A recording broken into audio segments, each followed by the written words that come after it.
you a little demonstration of how creation happens.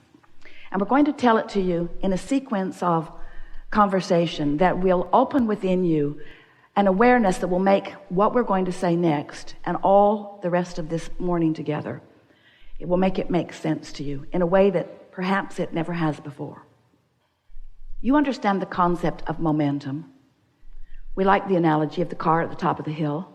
Take the brake off, take it out of gear, and you decide you'll just nudge it to see what momentum's really like.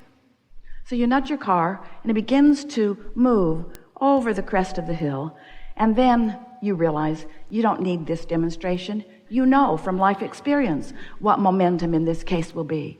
And so you come to your senses right away because you like your car. And you step out in front of it and you let it bump up against you, and the momentum stops because you caught it early. You wouldn't want to be at the bottom of that hill attempting to stop that momentum.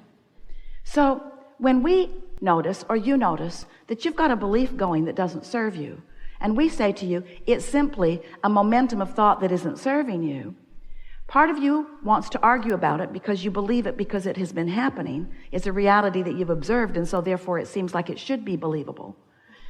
But we want you to understand that even if you decide that it is a belief that you don't want to keep active, you can't just stop believing that all of a sudden because there's too much momentum about thoughts. Life is still delivering to you remnants and pieces of it to sort of, not with the purpose of keeping it alive, it's just the consequence. In the same way that there's no evil force trying to drag your car down the hill into a big crash at the end.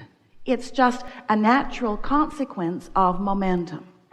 So when you realize, or this is what we want you to realize, is that there is a point, an earlier point, where the momentum is easier to stop or easier to slow. There is a point in every conversation on every subject where it's easy for you to begin the momentum in the direction of what you want. And that's that emotional place. That's that emotional center. That's that unconditional place. Hear these words and try to feel the resonance with them just a little bit. So, all right, you got that, didn't you? Everything about that makes perfect sense. There's nothing within you that argues with any of that. It makes perfect sense. So now let's introduce law of attraction to the equation, because law of attraction, which says that which is likened to itself is drawn, is of course the reason for momentum. Because when you think a thought for as little as 17 seconds, law of attraction delivers another thought to you that is like it, and now there is more momentum with the joining of the two thoughts. And in another 17 seconds, more momentum, and another more momentum. Cross the 68-second mark, and you've got momentum going. That's the point where you should have kind of wanted to get out in front of it before it bumped against you, because now, when you get out in front of it, it might knock you down just a little bit. Momentum. So let's say that you are like a normal human, and you're thinking about your day, you're thinking about your life, you're thinking about your world, you're thinking about the personal things and the not so personal things. You're thinking a lot of thoughts. You're engaged with life. And some of the thoughts you think serve you really well, some of the thoughts you think don't serve you so well, but you're just thinking thoughts because there's thoughts to be thunk, right? So here is this thought about something that you want, and you're thinking about this thought of something that you want, and it starts in a gentle place. Let's say that you started early enough in the day that it was easy to get it going in that direction, so you're thinking about what you want on this subject. It might be a lover, it might be financial remuneration, it might be purchasing business real estate, it could be any number of things. So you're focused upon this desire, and so far so good. You're thinking about it, and it feels good to you to think about it. It feels fresh, feels exciting. The idea of it really feels good to you. So you're thinking that thought, and then, because you've got a belief that contradicts it, that's in the vibrational vicinity of that subject, you think, but I cannot really afford that. So now you've got this thought of what you want and this contradictory thought about it. And so you're not ever thinking two thoughts at the same time, but you're thinking them in close enough proximity to each other. I want it, but, I want it, but, I want it, but, that you've got a little vibrational wobble going here. You want it, but, so there's a little wobble going here. If you will step back right now and soothe that wobble, Law of attraction is going to help you take that thought of desire to another place. But if you don't, the wobble's going to keep you from moving purely forward with that thought. So it goes like this. Let's say you don't catch it because it didn't feel very big. It wasn't gut-wrenching. You didn't really even notice it. You're not that in touch with your emotions. You're not that pure about your non-wobble thought yet. And so you think about how you want it, but. And then you think about how you've wanted it for a while, but. And then you think about how you hardly know anybody that's got that. And so now your thoughts are continuing. Law of attraction is causing each part of this thought to be greater. Are you getting the sense of this? But the wobble's getting greater too. So now, pretty soon, you want it, but now you're talking to your friend about it. Oh man, I've wanted this thing that I can't have for so long. Yeah, me too, your friend says. I can't even remember the last time I had anything like that. You know, I know somebody that's got it, but you don't even want to know that guy. That guy is so egotistical, centered. That guy is so hard to talk to, doesn't want to talk to things that negate what he wants. So you've got this big time wobble going on now. With us so far? You're the creator of your own reality. You're vibrational beings. You live in a vibrational universe. Everything you think is vibrational. Law of attraction is managing the vibration. And when you think about what you want in its absence, you wobble. And wobble doesn't feel good. And the more specific you are in a wobbling posture, the more uncomfortable you will become. The more specific you become in a non-wobbling posture, the more exhilaration you will feel. So your negative emotion is just letting you know all day, every day, what you're doing wobble-wise and what you could clean up if you would try a little bit. But if you'd be smart about it and want to stop the wobble before it gets going too much. Now, this may be helpful to a lot of you because a lot of you have been working really hard to try to think positive thoughts.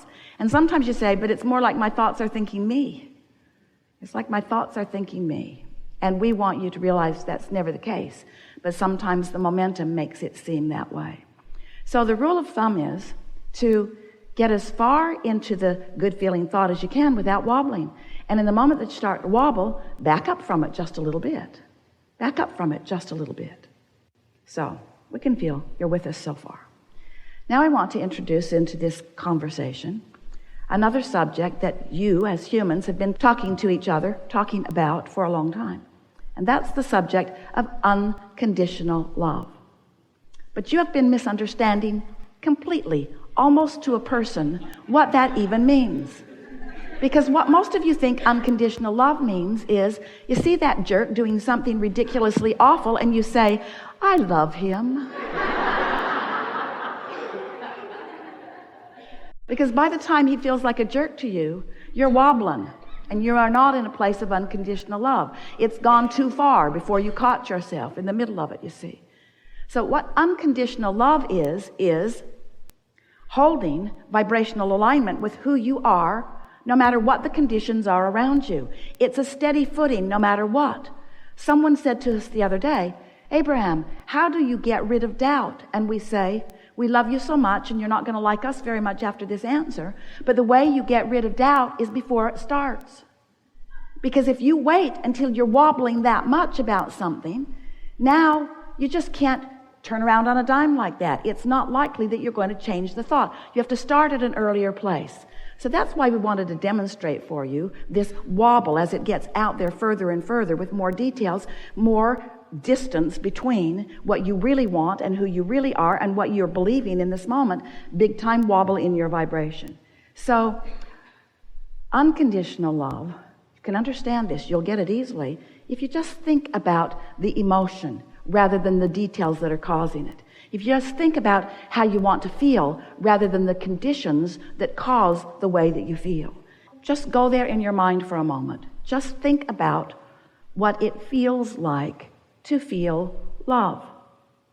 Without the conditions, without all the conditions that led up to you loving someone, with no feeling of needing to hold the outcome, which right now you don't feel like you can. If you're not trying to control the outcome and you're not trying to justify why you're here. If you're just here, can you feel how you could, if you would try just a little bit, you could find an emotion? So, Tracy doesn't want us to tell you this story, but we're going to tell it to you anyway. And Esther's not sure she wants us to tell it to you, but we're going to tell it to you anyway. Because we tell stories unconditionally. We don't give a rip what you think. So,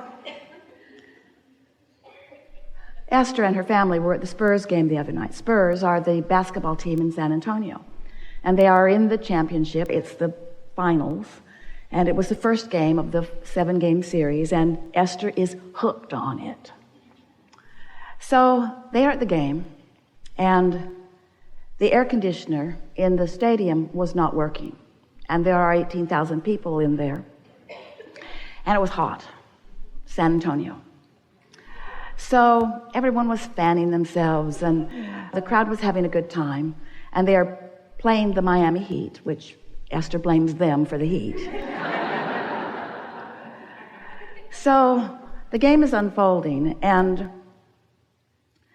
it is not really looking as good as Esther wants it to look for the Spurs. She can feel the energy is down. The other team is doing better. The other team is a bit ahead. Esther has seen this before. She's been watching lots of the games. She sees when the momentum starts tipping one way or the other sometimes. And so she's sitting and she's thinking about it and she's enjoying it. And she, like the other 18,000 people, is fanning herself with the fan. And Tracy says to her mother, as she has decided that she's going to clean up her vibration by making a list of positive aspects. Coach Popovich was the coach of the year this year. And we do have home court advantage. And we have the best record this year. And Esther said, you know, Tracy, that feels like an old process. Because I can feel the effort in it, can't you? Can't you feel that it's like we're trying to talk ourselves into something? Can't you feel the strain in it? Because Tracy was sort of frantically going down her list, positive aspects. We've got to help these guys. And Esther said, do you remember the video that you sent me a few days ago? It's a video about the San Antonio Spurs. Someone put it together. It's so lovely. Do you remember that we sat there with tears in our eyes as we felt such love for these men who have come together? Remember that? Remember how they gathered this one from this country and this one from this country, and they all became a sort of family, and they've got this system that they do, and they all share the ball, and nobody's the hot dog, nobody hogs the ball. They're all easy to pass. They love each other so much. Nobody cares who actually gets it in the basket. They just want it in the basket.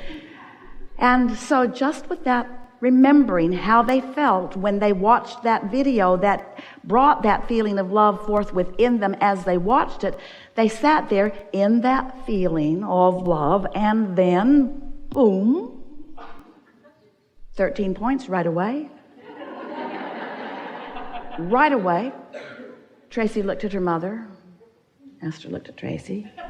Tracy said, do we dare be so bold as to even think that we have affected this? And Esther said, of course we did. Of course we did. Look at them. They're all miserable. Everybody's fanning themselves. Everybody's worried about what's going to happen. One who's connected to the stream is more powerful than a million who are not. Find that place of unconditional love. Esther's been practicing that quite a bit lately. She's been practicing finding that place of unconditional love. It's not the easiest thing in the world to do when there's conditions all around you that are demanding your attention, but you can do it. And if you can find that place of unconditional love, loving because that's who you are, loving because that's who you are, loving because that's all that you are. And